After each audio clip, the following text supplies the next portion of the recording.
I'm Simona Cutoni and you're watching Awaz News. Bank of Canada hikes key interest rate. Ukrainian supporters in Toronto agree with sanctioning Russian oil. Interest rate hike won't cool Canada's housing market. Alberta drops mask mandate. WestJet Airlines to buy Sunwing Airlines.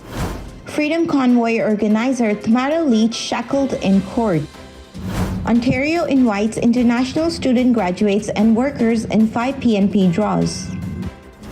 MLB cancels opening day. Sides fail to reach lockout deal. Raptors edge out Nets, get welcomed by crowd after capacity limits lifted in Ontario. Toronto issues extreme cold weather alert.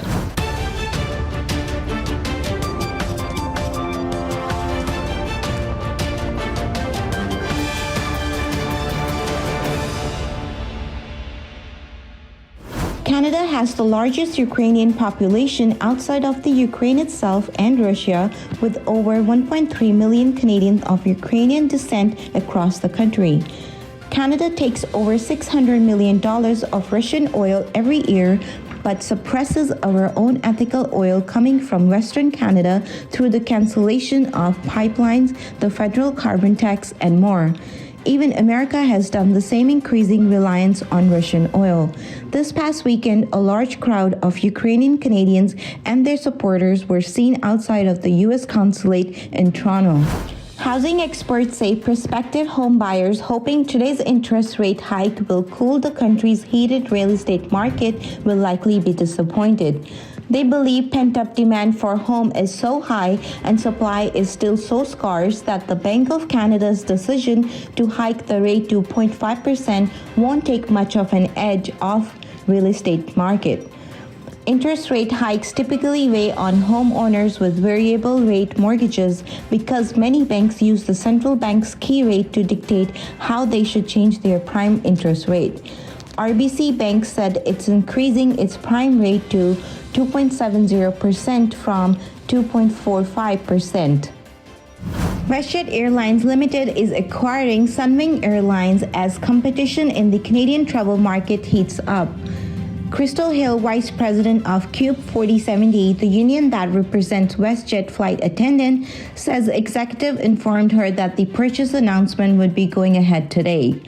The federal government last month lifted its advisory against international travel, and several airlines are hiring.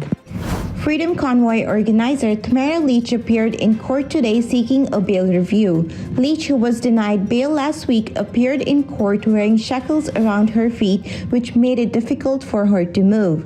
Leach was denied bail because Judge Julie Bourgeois believed that there was a risk that she could continue criminal actions.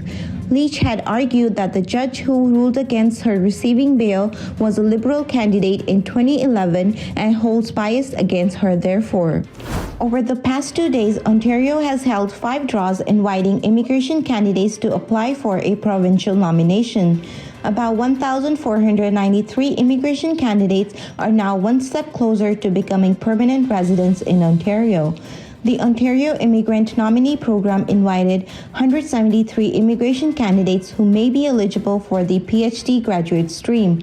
To be eligible, candidates need a minimum expression of interest score of at least 16.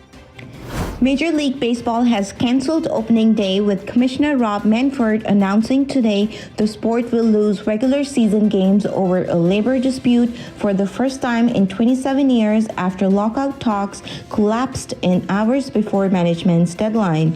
After the sides made progress during 13 negotiating sessions over 16 and a half hours on Monday, the league sends the Players Association a best and final offer on the 9th straight day of negotiations. Players rejected that offer, setting the stage for MLB to follow through on its threat to cancel an opening day on March 31st. Players would lose $20.5 million in salary for each day of the season that is canceled, and the 30 teams would lose large sums that are harder to pin down. A full arena stood and cheered on Toronto over the final few exciting minutes on Tuesday, a sound that Raptor hadn't heard in 2.5 months. The Raptors rewarded them with the win. Gary Trent Jr. scored 24 points, while rookie Scotty Barnes had 18 points and 10 rebounds to lead Toronto to a 109-108 victory win over Brooklyn Nets. An extreme cold weather alert as temperatures are set to drop overnight. Wednesday's high is 2 degrees Celsius and the temperature is expected to drop to a low of -11 degrees Celsius. A mix of sun and cloud along with a chance of flurries is also expected today. Thank you for watching Awaz News and stay tuned for more updates.